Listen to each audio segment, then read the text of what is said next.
This is WCM's Park Update, a weekly show covering the outdoor hospitality industry, hosted by Ben Quiggle and Mike Gast. During each episode, you'll hear from special guests and campground experts on topics that will help your park flourish. WCM's Park Update is a production of Woodall's Campground Magazine. Hi, I'm Ben Quiggle, editor of Woodall's Campground Magazine, and this is another edition of WCM's Park Update. Of course, my colleague Mike Gast is here, former Vice President of Communications at Campgrounds of America. And I neglected to mention that our show today is being sponsored by New Book, a reservation systems provider. And our guest for this episode, somebody I'm pretty excited to have on, is Graham Sowden, Chief Investment Officer for RREAF Holdings, which is based in Dallas, right, Graham? That's right. Okay. Yeah. And I mean, I think the first time I had ever heard of RREAF Holdings was a few months ago when you guys kind of made a big splash. I think it was either through a press release or I was reading in a newspaper a story about you guys launching Outdoor Living, which is kind of like an investment platform that you guys are using for acquiring parks, and which is kind of interesting. I guess, can you just explain a little bit more about that? Sure. So RREAF, historically, we're a private equity commercial real estate shop based in Dallas, like you said, and started in 2010. And, we've remained privately held for the last 13 years. Really focused on middle America housing and drive-to leisure. So we bought and owned and operated a lot of multifamily and a lot of hospitality over the last 10 years. And really during COVID, we kind of started noticing the RV world taking off, the RV space really taking off, more and more people buying RVs and looking towards outdoor living as an alternative, one, to traditional hotel vacations, and two, to new kind of living style. And so we really took a deep dive into the space and realized that this was very similar, had a lot of overlap with what we've done in the past, and wanted to make a splash. And so we started traveling around the country with a team that we had put together internally, and really trying to better understand the space and the market and the types of people that enjoy the RV kind of lifestyle, and put together a big portfolio. Kind of realized how fragmented the space was from an ownership perspective. A lot of kind of mom and pop type owners, not a lot of institutional investors had participated really in the past. There's a handful, but we really felt like there was an opportunity for us to come in with an institutional kind of lens and take something that may have been perceived in some cases as archaic, and try and modernize it and create a more resort style outdoor living product. And so we've bought to date 5 parks, generally in the southeast. We've got one in Texas, a couple in Alabama, and in Florida. And it's our vision to go in and spend a lot of capital improvement dollars, really kind of re-amenitizing, retooling the operations, and in a lot of cases expanding.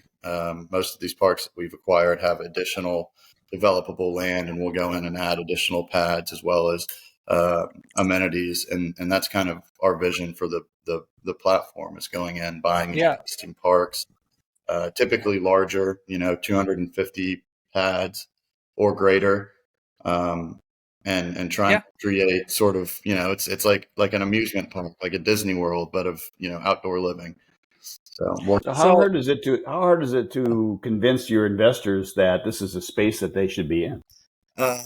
So that was obviously a hurdle initially, because it's definitely something that you have to educate folks on. They haven't heard of, RV parks or outdoor living as an alternative. And we look at it as though it's like an alternative investment in commercial real estate. But, everything that's happened over the last 12 months in commercial real estate has made it all that much more appealing to our investors with, interest rates being as volatile as they are. There have been a lot of, lending groups that have pulled out, a lot of, equity groups that have pulled out. And we're fortunate to have a, very robust network of what we call retail investors. And so, it's a lot of educating. It's getting on webinars. It's going and visiting, lenders and going and visiting equity partners and showing them the numbers. And the numbers can be really exceptional if you do it right, we found. So they've all kind of gotten really excited about the prospects of investing in the space. And we've seen more groups coming in.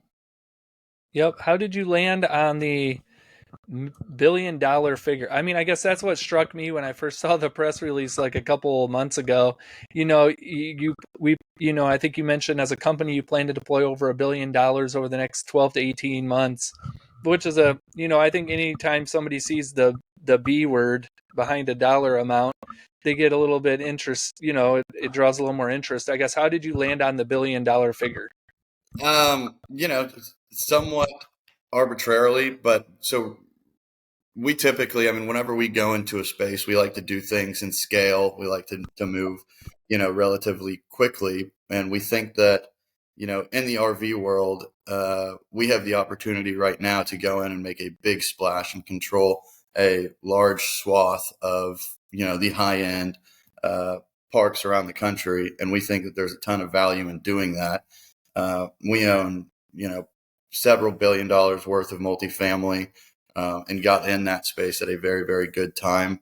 It was, we were buying in secondary and tertiary markets throughout the South and Southeast, but we were doing it before any of the institutional groups were, and we saw that there was a ton of runway there. It was, very similar to what we're seeing in the RV space, a lot of mom and pop ownership, a lot of mismanagement, very little professional management in the space. And so we saw a ton of upside and a lot of opportunity to go in. And we knew that over time, more and more groups would come in as they were trying to chase yield and not getting it in the major metros or in the Class A products. So, we amassed that big portfolio, and we were exactly right. We started seeing all of the institutional groups coming in, and, it drove prices up. And we kind of see that exact same pattern happening in the RV space. And we think that because there's not as big of a competitive landscape there, investors are going to have the opportunity to make some really good buys right now before the institutional groups come in and start driving prices back up. And so at that point, we'll be looking to, exit or recap. But hopefully we've got $1 billion of investment under our belt. The first portfolio was about 150 million total capitalization. We look to doing probably one portfolio of like size per quarter. So between 150 and 250 million is really the target. I know. So are you into the accommodations area too? Are you adding cabins to these locations, or is it strictly RV? We are. So, we've been meeting with a ton of park model manufacturers. In fact, we've already started installing some at various properties. One group that we've done several park models with is a group called Drop Structures. And they've got a really cool park model, very modern. It's, floor to ceiling glass, kind of a loft style, but really cool. And we've got that at our Fredericksburg property, and people seem to really, really enjoy the park models. And we'll likely have more than what you typically see at outdoor living parks. But we've found that, our guests really, really enjoy having that as an option. So when you're looking at these, are these mainly like transient? Do you do like seasonal stays at these parks? Do you have a good mix, or are you mainly looking at the transient like RVers? Our focus is the transient. Obviously, you've got to have a good mix to get you through the shoulder seasons or the off seasons. But our big focus is really on the transient and hitting home runs in the high seasons. Are you looking at like seasonal? Like I think of the majority of the parks, I think you have 1, 2, 3, 4, you have 5 parks right now, and it looks like they're all in locations that are pretty much open all year. Are you looking at like parks that are seasonal in nature, or do you want parks that can be open all year? I think it's going to vary obviously by investment. And depends on, what we're able to acquire these deals for. I think if we're able to buy it 7, 8, 9 caps on cost, we'll be able to make sense of really any model. But we do have, various business plans depending on the market. Is finding professional managers a problem when you're moving this fast? It is. We have historically managed everything in-house. We're a completely vertically integrated company, but when you're entering a new space, there's a critical mass that you kind of have to hit in order to make sense of property management. And we obviously haven't hit that yet. We have good third-party management right now, and we're always looking at different options for third-party management, but ultimately we would like to manage all of these in-house. We think that there's a lot of value in doing that. And was there a big learning curve for you on the hospitality side? I guess I've always assumed that hospitality on a campground level or an RV park level is quite different than even running a hotel operation. Yeah, and depending on the hotel, you've got your flags, your Marriott or your Hilton, and those seem to be easier to manage. You've got all of the OTCs, you've got certain policies and procedures, you've got all of the marketing dollars that they spend, and you don't really have to have the best of the best on site to make it work. In the RV space, we think that management is extremely important, and hiring the right team is really important. And it's not just something where you can go kind of get anybody off the street that's had hospitality experience. They really have to familiarize themselves with a new way of looking at the business. We do kind of look at it as though they're horizontal hotels. We're trying to get all the amenities that you get at a 4 or 5 star resort, except you're bringing your hotel room, right? But we're currently speaking with several management companies and kind of just picking their brain, and we're always doing this as we evaluate growing out the platform. Yeah, definitely. Well, we're going to take a short break to recognize our sponsor, New Book, and then we will be back with Graham in a minute.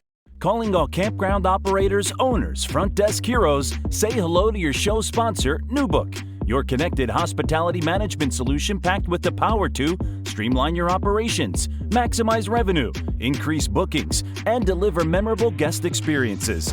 Thanks to its suite of innovative and easy-to-use tools, backed by an expert customer support team cheering you on 24/7.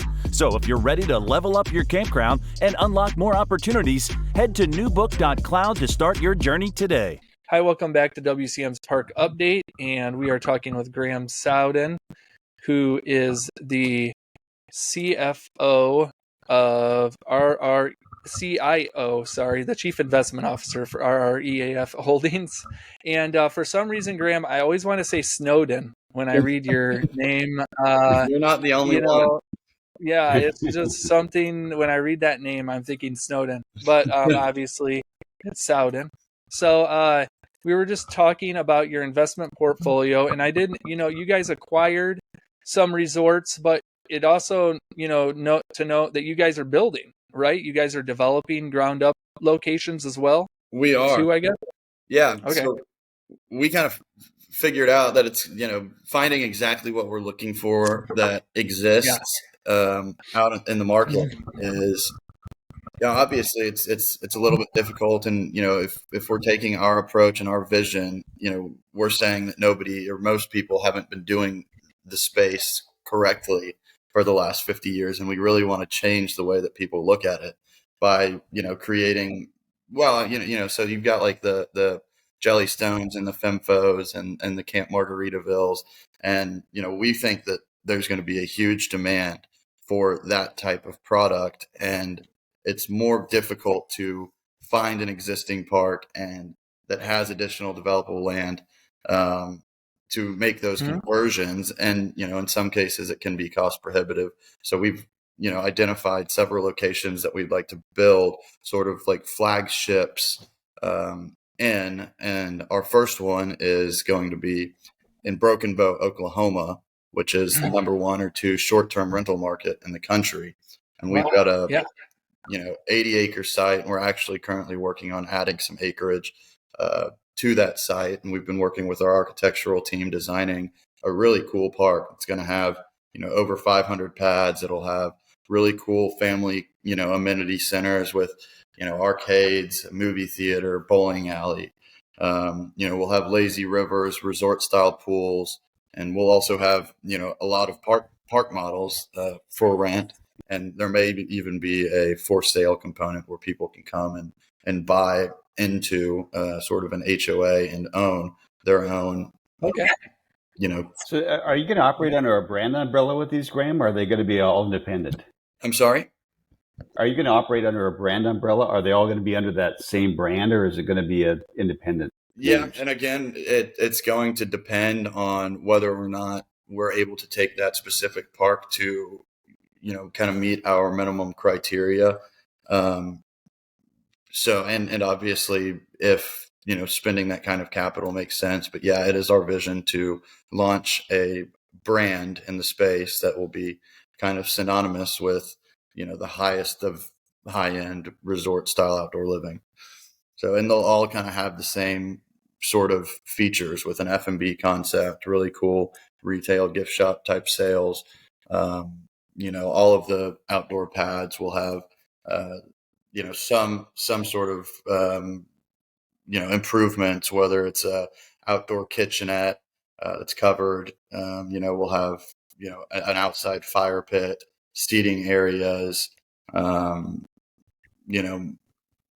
of that, Wi-Fi, all of the, things that you would expect in a high-end outdoor living park. So do you see yourself partnering with any of the existing brands like a Yogi or a KOA if the situation was right? I think if the situation was right, yeah. So, and we've looked at some deals that, they've owned in the past and think that those would probably be some of the easier to convert since they've done so much right. Yeah. Have you looked at, the glamping side of things? I know, we just came back. Mike and I were both at the glamping show at Maracas a couple weeks ago. Uh-huh. And, have you been implementing sort of those glamping accommodations at your resorts? And is there any thought to maybe opening a glamping park of its own, I guess? Yeah. I mean, all things are open right now. And we're really kind of want to be the dominant player in the space. Yeah. And yeah, we've seen the same thing. Glamping is taking off. There's kind of this demographic shift where, rather than going and staying at those big 5-star resorts, people want to be outside with their family and feel like they're actually camping. We actually sent a couple of our guys out to the conference as well, and they had some really good feedback for us. Okay. Yeah. I mean, looking at the economy, and we actually just did a show with a banker not too long ago. And, with interest rates and everything the way it is there anything that slows down your push into the market, or is everything looking okay right now, I guess? Well, so you can buy RV parks kind of differently than you can the traditional, commercial real estate assets. And, you're able to buy at much better yields. So the uptick in interest rates do kind of offset some of that arbitrage, but there is still positive leverage going into these type of deals where we're not finding it, in a lot of the other asset classes. So, but yeah, I mean, I think from a capital markets perspective, it's definitely more difficult to finance these types of parks, and you're having to go to the more community and regional type banks in order to get financed. So we've closed some parks all cash and not even used any leverage because it made sense for us to do that at the time. But we will be looking, as we continue to expand this platform, at finding more programmatic lending relationships that will lend across kind of all of these different types of outdoor living parks that we're looking into. So, and it's going to dependent market. It's going to be dependent market by market. Yeah. But we are seeing so much more institutional interest just since we've started looking in the space. I mean, we're seeing large equity funds getting set up left and right. We're seeing lenders start to lend on this product where they hadn't before because they see that the fundamentals are so strong. So is there still room for a mom and pop operation out there? Of course, there's always going to be room for moms and pops, but some of the things that we're talking about doing at the parks really just make it cost prohibitive for those mom and pops. I mean, you can't have the family member running the accounting and running the F&B and picking up the trash and handling all of the it's too big of an operation, I think, done the right way. But there's certainly still a market for mom and pop ownership.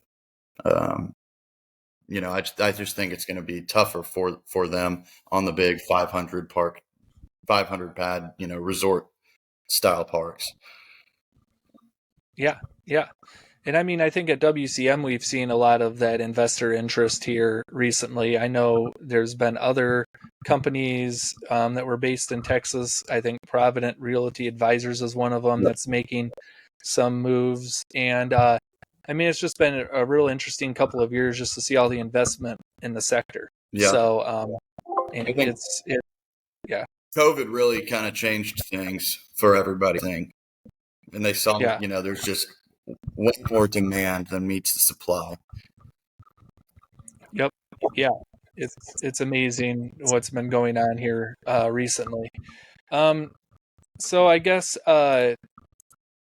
when you're looking for parks, are you actively like searching for parks right now? Are you taking people who maybe have an idea? Do you take those types of feedback right now, I guess, as you're looking for parks? Yeah, and we'll kind of exercise all of the different areas, which would be looking at investment sales brokers, which don't exist to the extent that they did in the multifamily or office space. There's far fewer investment sales brokers in the RV world, but it's such a small world. You find a handful of owners that own a large number of parks, and they're always kind of looking for to trade hands. And so we found some sellers that own a large number of parks that kind of want to just feed us a pipeline of business as we continue to grow. Okay. But yeah, it's getting out there, boots on the ground, and meeting with owners and brokers alike, and trying to source scale. And I guess, and you guys probably know better than anybody, there's not much sophistication in the way that you can source and aggregate data. There's no CoStar for RV parks that tell you all of the parks past sales or their occupancies or their prices per pad for overnight. There's just no good data out there, so we're having to source all of that ourselves. Yeah, definitely. That's definitely been something. I know I get emails from people looking for data, and it's definitely been difficult. So I guess what is something, you guys are obviously in this sector now. I guess what is something that you wish you would have known before maybe you got into this? Not saying it's horrible. It's just what was something that really surprised you when you first jumped into this segment, I guess. There's not really a one size fits all business model. It seems like each park is very individualized from an operations standpoint. You might have, a park that's sitting on a river that, has a big portion of its revenue is driven by, tube, tube sales, tubing on the water or something like that. Some of them have big retail shops. Some of them have, different F&B concepts, and running an F&B concept can be extremely difficult. So kind of looking at each one of these parks as a different operating business and trying to figure out the way to push revenues as much as you can, while still creating, a fun, family-friendly, affordable environment for your end user. And then obviously management is always going to be difficult as the space continues to mature. Just finding the right people and finding the right tools to manage effectively. So, and I know New Book is sponsoring you guys. That's a product that we use, and it is a good one. Yeah. Nice plug. We like New Book. So, Graham, is there something out there that I don't know if scares is the right word, but is there something that gives you pause? Is there something that could slow down this whole process for you? I think that the financing world jumping into the space needs to happen. There are fewer lenders than there are in traditional real estate investment classes. So, finding the right capital partners is always going to be a challenge. But I think that there are groups out there that understand that the space is maturing and is about to take off. And so we are seeing a lot of progress and movement from a capital standpoint. And our investors love the product, and the returns, are awesome. There's so much upside. A lot of these deals, owners have left a ton of meat on the bone for the next buyers to come in and really enhance and improve operations and the business models. So, yeah. And I think that's something that Mike and I hear quite a bit on through the show and through the stuff we do with Woodalls is, there's a lot of upside right now to the market. Right. So, that's great. Well, I think that's about everything we have for the show today. Graham, it was great getting to talk with you and see you. Are you going to be at any shows, any industry shows this year? Are you thinking about going to the National RVIC show or anywhere? Yeah, that's coming up in like 2 weeks, right? Yeah, Kansas City. Yep. We are planning on sending a contingent out there, and I may be out there as well, and think we should certainly get together if we are. Yeah. Well, I mean, I just I like to run into people in person. I know a lot of our audience does. I know these shows are pretty popular. So it's a very unique industry where people like to shake hands and see each other in person. So it's one of the great aspects of the industry. So, but well, it was great chatting with you, Graham. It was great seeing you again, Mike. Thanks to our sponsor, New Book, again, and thanks for watching, everyone. And we'll see you again next week. Thanks, everybody. Awesome. Thanks, guys. Thank you for listening to WCM's Park Update, a production of Woodall's Campground Magazine. Join us for a new show each Tuesday at 3 p.m. Eastern on Facebook, YouTube, and wherever you listen to podcasts. Follow us on Facebook and LinkedIn for daily news and updates, and subscribe to our news feed on our website at woodallscm.com. Show hosts are Ben Quiggle and Mike Gast. Executive producers Rick Kessler and Alex Burkett. Copyright 2022, G&G Media Group.